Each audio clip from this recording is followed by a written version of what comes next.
प्रिय विद्यार्थियों, सुप्रभात।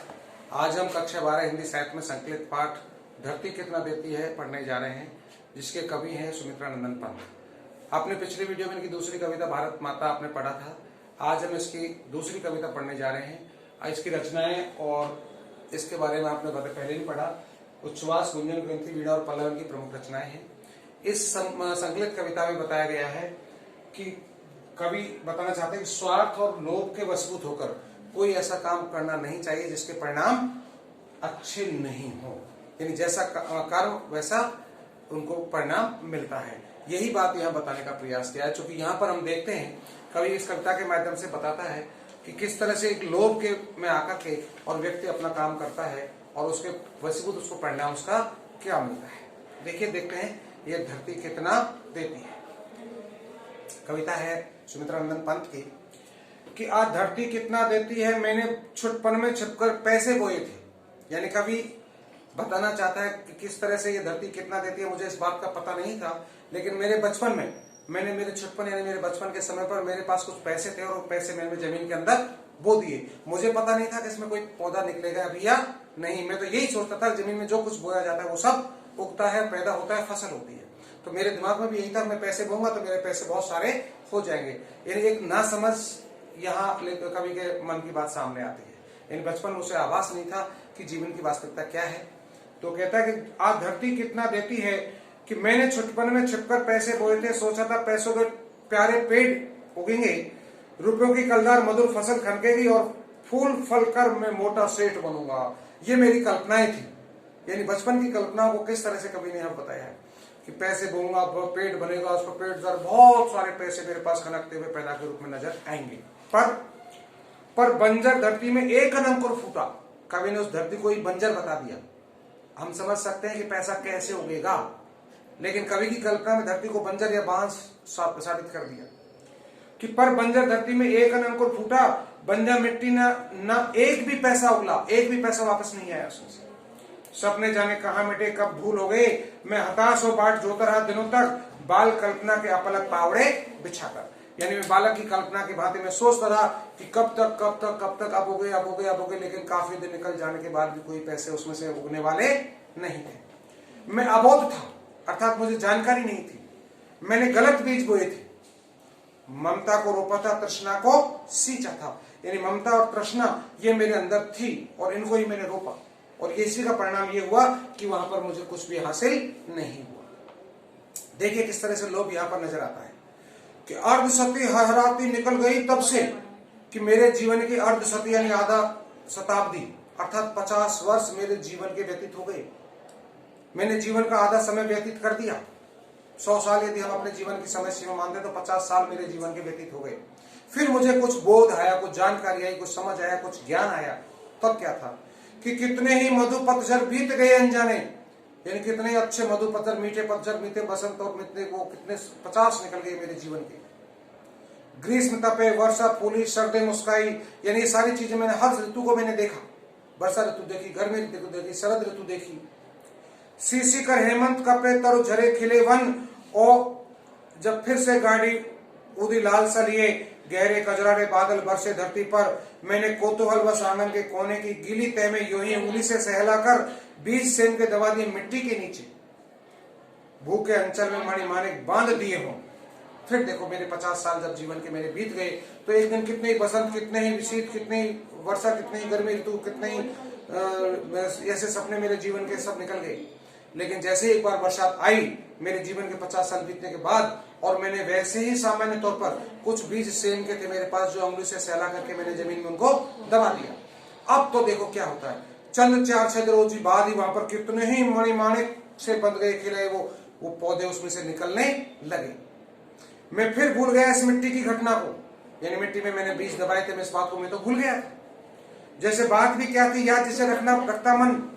किंतु एक दिन जब मैं संध्या को आंगन में टहल रहा था, तब सहसा मैंने जो देखा उससे हर्ष विमूढ़ हो उठा। मैं विस्मय से देखा आंगन के कोने में कई नवागत छोटा छोटा छाता ताने खड़े हुए हैं। मैंने कई दिन बाद जब अकस्मात आंगन में जाकर के देखा तो वहां पर बहुत सारे पौधे अपने छोटे छोटे रूप को लेकर एक छाते की भांति उसमें निकलते हुए नजर आए और छाता लेकर के खड़े हो, मानो मुझे ऐसा वो दिखाई देने लगे।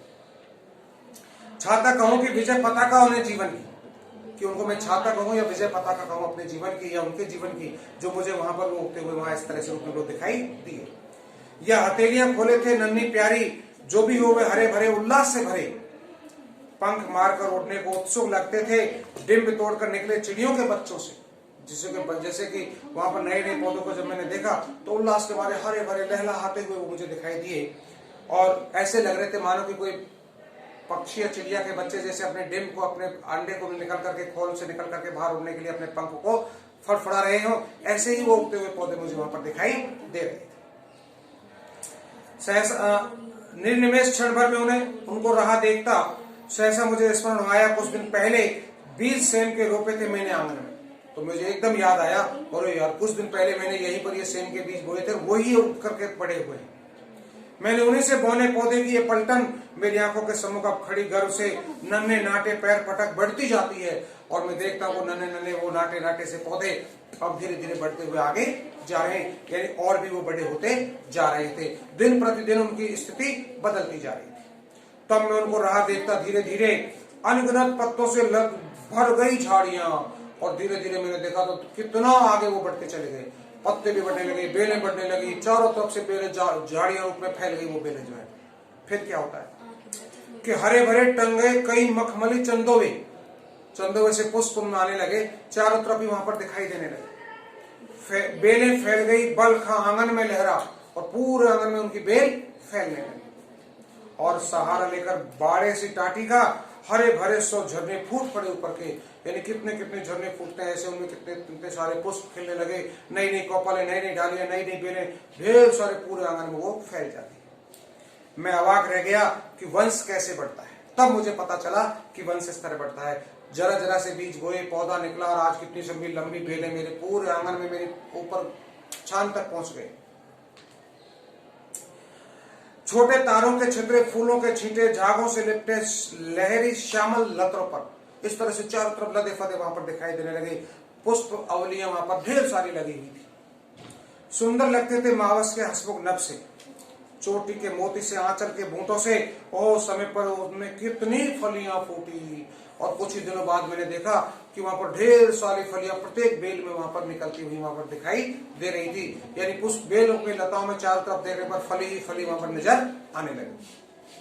कितनी सारी फलियां, कितनी प्यारी फलियां, पतली चौड़ी कलियां, उनकी क्या गिनती, यानी ढेर सारी वहां पर फलियां उसमें लटकने लग गई। लंबी लंबी अंगुलियों सी, नन्ही नन्ही तलवारों सी, पन्ने के प्यारे हारों सी, झूठ न समझे चंद्र कलाओं से नित बढ़ती, यानी चंद्र की कला जिस तरह बढ़ती जाती है ऐसे ही वो फलियां भी डेली बढ़ती हुई नजर आती। सच्चे मोती की लड़ियां सी ढेर ढेर खिल झुंड झुंड झिलमिल पर कचपचियां तारों सी, यानी तारों की कचपचियां, खट्टे तारों का एक तारा समूह, जो तारक समूह दिखाई देता है, ठीक ऐसे ही उनके गुच्छे के गुच्छे वहां पर फलियों के दिखाई देने लग गए। और इतनी फलियां फूटी कि जाड़ों भर खाई, पूरी सर्दियां खाई। सुबह शाम वे घर पर पकी, पड़ोस पास के जाने अनजाने सब लोगों में बंटवाई। बंधु बांधवों, मित्रों, अभ्यागत मंगतों ने जी भर भर दिन रात मोहल्ले भर नहीं खाई। इन्हें अपने मिलने जुलने नाते रिश्तेदार सब जगह आड़ोसी पड़ोसियों को भिजवा दी। सब ने उन फलियों को खूब खाया। कितनी सारी फलियां, कितनी सारी फलियां, इतनी फली आई जो बांट बांटते भी हम परेशान हो गए। ये धरती कितना देती है धरती माता। अब हमें पता चला कि धरती कितना देती है, कितना देती है अपने प्यारे पुत्रों को। नहीं समझ पाया था मैं इसके महत्व को बचपन में, निज स्वार्थ लोभवश पैसे बोकर। कविता का भाव इन अंतिम पंक्ति में आपको यह देखने को मिलता है कि लोभ के कारण ही स्वयं कवि कहता है मैंने लोभ के वशीभूत होकर के मैंने अपने जीवन में पैसों को बोया, लेकिन उनका परिणाम मुझे शून्य मिला, कोई पैदा नहीं पाया। कि नहीं समझ पाया था मैं उसके महत्व को बचपन में, निज स्वार्थ लोभवश पैसे बोकर। रत्न प्रवासनी है वसुधा, अब समझ सका हूं मैं कि अब मेरी समझ में आया कि ये रत्नों को, मन मोतियों को पैदा करने वाली, जन्म देने वाली है ये माता धरती, और इसमें इस तरह से रत्न पैदा होते हैं इस पृथ्वी माता के अंदर। ये मैंने आज समझ में आ सका। इसमें सच्ची ममता के दाने बोने हैं। यदि लोभ और स्वार्थ के वसूत आप कोई काम करोगे तो वहां आपको सफलता नहीं मिलेगी।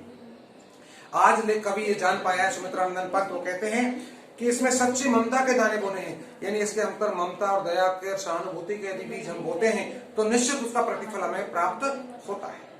कि इसमें जन्म की क्षमता के दाने बोने हैं, इसमें मानवता ममता के दाने बोने हैं, जिसमें उगल सके फिर धूल सुनहरी फसलें, मानवता के जीवन स्रब से हंसे दिशाएं, हम जैसा बोएंगे वैसा ही पाएंगे, जैसा कर्म करोगे वैसा फल मिलेगा। अर्थात मैंने पैसे बोए थे अपने लोभ और स्वार्थ के वशीभूत होकर, तो उसका परिणाम मुझे खतरनाक पड़ा, अर्थात कुछ भी प्राप्त नहीं हुआ। लेकिन मैंने निस्वार्थ भाव से, परोपकार के भाव से, दया के भाव से, मानवता के भाव से जहां पर से इनके बीच बोए, तो उसका प्रतिफल, उसका परिणाम मुझे मिला। और हमने क्या, सब लोगों को उसको बड़े प्यार से हमने खिलाया पिलाया और हमने भी शौक से उसे खाया। तो यहाँ यही कहना चाहता है कवि कि लोभ और स्वार्थ से की गई कोई काम कभी पूरा नहीं होता। केवल परमार्थ और स्वार्थ और मानवता के नाते आप कोई काम करोगे तो वहां पर आपको सफलता अवश्य मिलेगी। जैसा बोओगे वैसा ही काटोगे, जैसा लोगों ने कहा है। ये सूक्ति यहाँ पर चरितार्थ होती है। तो हम समझ सकते हैं इस पाठ में लोभ और स्वार्थ से परे होकर के हमें जीवन में कोई काम करना चाहिए। यदि लोभ के वशीभूत होकर कोई काम करेंगे तो उसका परिणाम हमारे लिए गलत ही साबित होगा। ऐसा कवि का यह कहना इस पाठ के माध्यम से बताया गया। इस तरह से ये पाठ आपका समाप्त होता है। अगले वीडियो में हम अगले लेसन को पढ़ेंगे। तब तक के लिए धन्यवाद।